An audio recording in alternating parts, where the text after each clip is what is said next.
आप सभी का स्ट्राइड साइंस क्लासेस में तहे दिल से स्वागत है।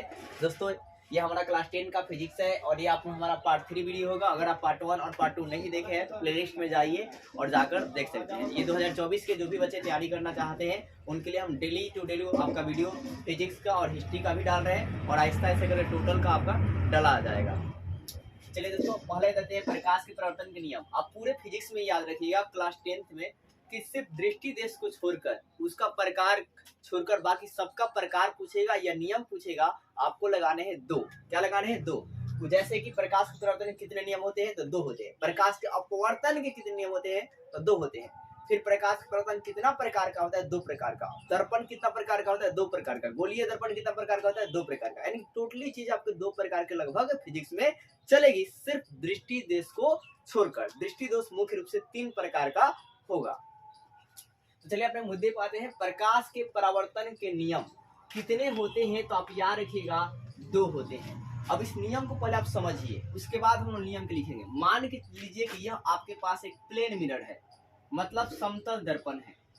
अब जब कोई समतल दर्पण रहेगा तो इससे क्या होगा? प्रकाश पूरी तरह से परावर्तित हो जाएगी जब इस पे पड़ेगी तो, क्योंकि पूरा चिकना सतह है। ठीक है, तो देखिए, अब जब प्रकाश की किरण आती है, तो इसे आपतित किरण कहते हैं। क्या कहते हैं? आपतित किरण। जब प्रकाश की किरण आती है तो उसे आपतित किरण कहते हैं। और किसी भी सतह से मिरर से टकरा के जाती है, तो इसे कहते हैं परावर्तित किरण। परावर्तित किरण कहते हैं। और ये आपतित किरण और परावर्तित किरण के बीच में देखिए, ये आपतित किरण और परावर्तित किरण के बीच में एक लंब खींचते हैं। एक क्या खींचते हैं? लंब। और इस लंब का ही नाम दिया जाता है अभिलंब। क्या नाम देते हैं? अभिलंब दिया जाता है।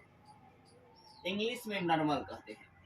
तो आपने क्या सुन लिया कि आने वाली किरण को आपतित किरण, जाने वाली किरण को परावर्तित किरण, और आपतित किरण और परावर्तित किरण के बीच में जो लंब खींचेंगे उसे अभिलंब कहा जाएगा।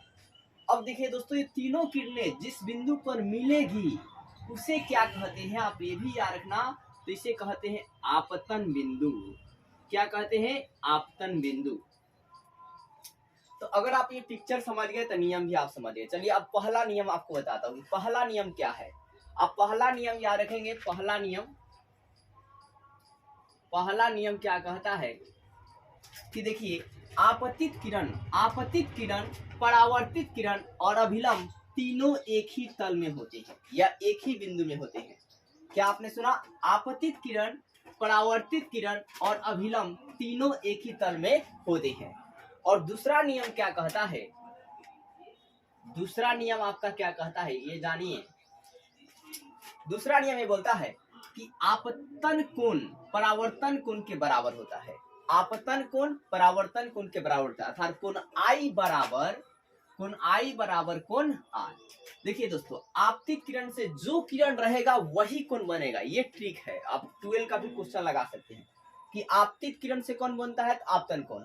परावर्तित किरण के बीच कौन सा कोण बनेगा? परावर्तन कोण। पूछेगा निर्गत किरण के द्वारा कौन कोण बनता है? 12 की इसी बार एग्जाम में पूछे गए थे 2023 में कि निर्गत किरण से कौन सा कोण बनता है? तो निर्गत कोण बनता है। और आपतित किरण से कौन कोण बनेगा? तो आपतन कोण। अब परावर्तित किरण से परावर्तन कोण। तो ये हमारा क्या होगा? आपतन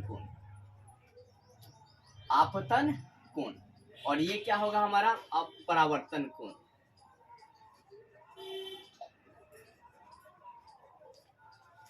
दर्पण किसे कहते हैं दोस्तों? तो जो भी दुनिया की वस्तु संपूर्ण प्रकाश को परावर्तित कर देगी उसे कहा जाएगा मिरर, यानी कि रिफ्लेक्ट कर देगी। जैसे कि आप मान लीजिए कि ये आपका है क्या? मिरर। और इस मिरर पर देखिए दोस्तों कि जो भी लाइट आएगी ये टोटली लाइट को क्या करता है? रिफ्लेक्ट कर देता है, मतलब परावर्तित कर देता है। तो उसे कहा जाता है मिरर। जैसे कि आपने बचपन में खेल खेला होगा, ऐसे आप आईना ले लेते होंगे और किसी के फेस पर ऐसे चमकाने का आप प्रयास करते होंगे। ठीक है, तो इसी चीज को मतलब यहाँ पर हो क्या रहा है कि लाइट जब इस पे पड़ रही है तो पूरा लाइट को ये रिफ्लेक्ट कर दे रहा है, मतलब परावर्तित कर दे रहा है। तो इसी चीज को मिरर कहा जाता है, यानी कि दर्पण कहा जाता है। तो आपको याद रहेगा कि दर्पण क्या है? जो संपूर्ण प्रकाश को, जो क्या करेगा? संपूर्ण प्रकाश को, मतलब लाइट को परावर्तित कर देता है। परावर्तित कर देता है उसे मिरर कहा जाता है। अब है क्या कि मिरर को दूसरा बात आप ये रखिएगा, मिरर को कलई किसे करते हैं या मिरर पर किसका लेप लगा रहता है। तो मिरर को कलई मतलब लेप पेंट करना, किसका उस पर लेप लगा रहता है, तब रखिएगा जिंक सल्फाइड का या सिल्वर सल्फाइड का। किसका लेप लगा रहता है दोस्तों, जिंक सल्फाइड का या सिल्वर सल्फाइड का लेप लगा होता है। तो मिरर के बारे में आपने क्या सुना कि जो वस्तु संपूर्ण प्रकाश को परावर्तित कर देगी उसे मिरर कहते हैं, और इस पर जिंक सल्फाइड या सिल्वर सल्फाइड का जो है लेप लगा रहता है या कलई किया जाता है। अब ये जो मिरर है, इस मिरर के कितने प्रकार होते हैं, तो आप याद रखेंगे कि 2 प्रकार होते हैं। मिरर के कितने प्रकार होते हैं, 2 प्रकार। एक होता है आपका गोलीय दर्पण, जिसको इंग्लिश में स्फेरिकल मिरर कहते हैं। एक क्या होता है दोस्तों, गोलीय दर्पण, ठीक है, इसे क्या बोलते हैं, स्फेरिकल मिरर।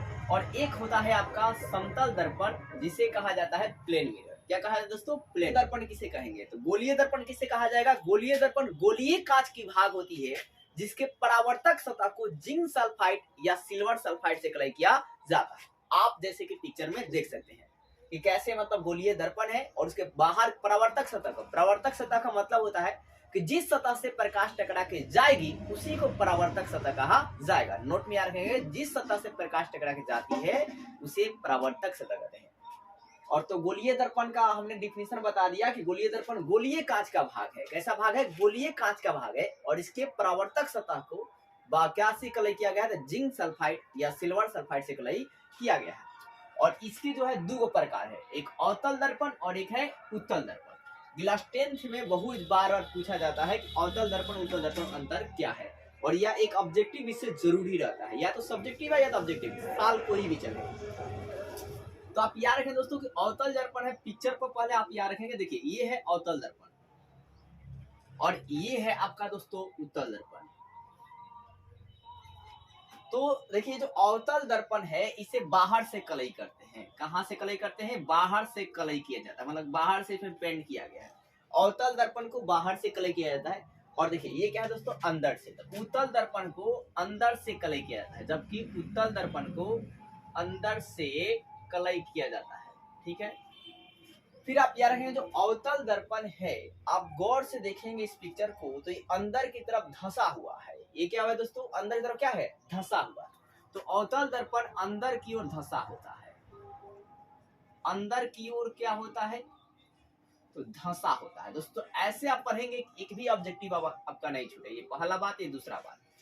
पहली बात कि अवतल दर्पण को बाहर से कलई करते हैं, और जबकि उत्तल दर्पण को अंदर से कलई करते हैं, मतलब पेंट मारते हैं। फिर है कि अवतल दर्पण को अंदर की ओर धंसा होता है, देखिए धंसा हुआ है, अंदर की तरफ धंसा हुआ है। जबकि उत्तल दर्पण जो है ये बाहर की तरफ निकला होता है, बाहर की तरफ उभरा होता है, देखिए उभरा टाइप के है, धंसा हुआ नहीं। तो यह क्या होता है कि बाहर की ओर, बाहर की ओर ये क्या होता है दोस्तों, उभरा होता है। उभरा मतलब निकला हुआ है, ठीक है। ये दूसरी बात हो गई इसकी। अब तीसरी बात आप याद रखेंगे कि अवतल दर्पण से बना प्रतिबिंब, अवतल दर्पण से जो बना प्रतिबिंब होता है, यानी कि जो इमेज होता है, प्रतिबिंब जो होता है, आप याद रखिएगा वो वास्तविक और उल्टा बनता है। कैसा बनता है, वास्तविक और उल्टा बनता है, ठीक है ना। अवतल दर्पण से बना प्रतिबिंब वास्तविक और क्या होता है दोस्तों, उल्टा होता है। जबकि उत्तल दर्पण से जो बना प्रतिबिंब होगा, उत्तल दर्पण से बना प्रतिबिंब कैसा होता है, तो आभासी और सीधा होता है। आभासी को दूसरा वर्ड काल्पनिक भी कहते हैं। क्या बोलते हैं, काल्पनिक। तो आप क्या रखेंगे, काल्पनिक या क्या होता है दोस्तों, सीधा होता है, काल्पनिक और सीधा। तो अब अंतर क्या जा रहा है कि अवतल दर्पण से बना प्रतिबिंब वास्तविक और उल्टा होता है, जबकि उत्तल दर्पण से बना प्रतिबिंब आभासी और क्या होता है, सीधा होता है। अब आप यूज याद रखेंगे दोस्तों, यूज सबसे बड़ी बात यूज है, और इनका यूज से 1 नंबर जरूर पूछा जाता है।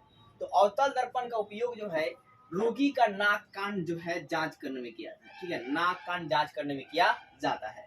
फिर इसके अलावा सर्च लाइट में किया जाता है। किसमें किया जाता है दोस्तों, सर्च लाइट में भी किया जाता है, ठीक है। फिर सोडियम परावर्तक लैंप के रूप में करते हैं। किस रूप में करते हैं, सोडियम परावर्तक, सोडियम परावर्तक लैंप के रूप में किया जाता है।